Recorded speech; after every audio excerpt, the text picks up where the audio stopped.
अमरावती ते यवतमाळ मार्गावरील चोर माऊलीलगत दुचाकी अपघातग्रस्त झाली। कुत्रे आडवे आल्यामुळे हा अपघात झाला।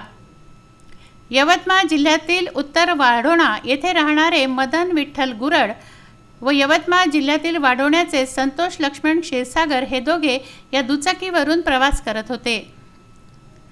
अपघात घडताच 108 रुग्णवाहिकेला पाचारण करण्यात आलं, परंतु 2 तासपर्यंत ही रुग्णवाहिका उपलब्ध झाली नाही, त्यामुळे नागरिक संतप्त झाले।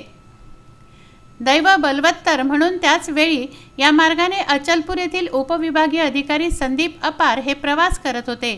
त्यांनी घटनेचं गांभीर्य लक्षात घेता तातडीने दोन्ही इस्मांना स्वतःच्या गाडीमधून नेत तहसीलदार भोसले यांच्याशी संपर्क करून थेट नांदगाव खंडेश्वर येथील ग्रामीण रुग्णालय गाठलं आणि अपघातग्रस्त इस्मांवर तातडीने वैद्यकीय अधीक्षक डॉक्टर प्रवीणा देशमुख यांच्याकडून प्रथमोपचार करवले।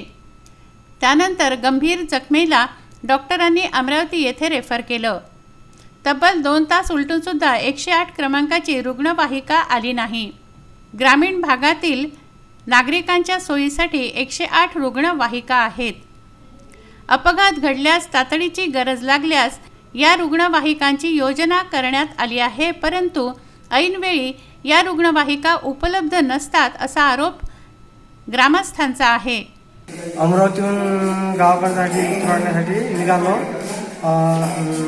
चोर माऊलीच्या समोर कुत्रा आडवा आला, आम्ही 2 जण पडलो।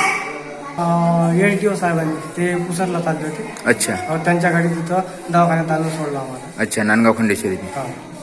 मदन गुरड हे या अपघातात गंभीर जखमी झाले। त्यांच्यावर खासगी रुग्णालयात अमरावतीला उपचार सुरू आहेत, तर त्यांची प्रकृती स्थिर असल्याचंही डॉक्टरांनी सांगितलं आहे।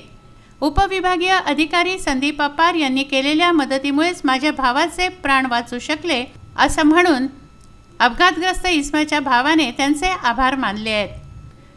उत्तम ब्राह्मणवाडे, सागर सव्वा लाखे, विदर्भ न्यूज, नांदगाव खंडेश्वर।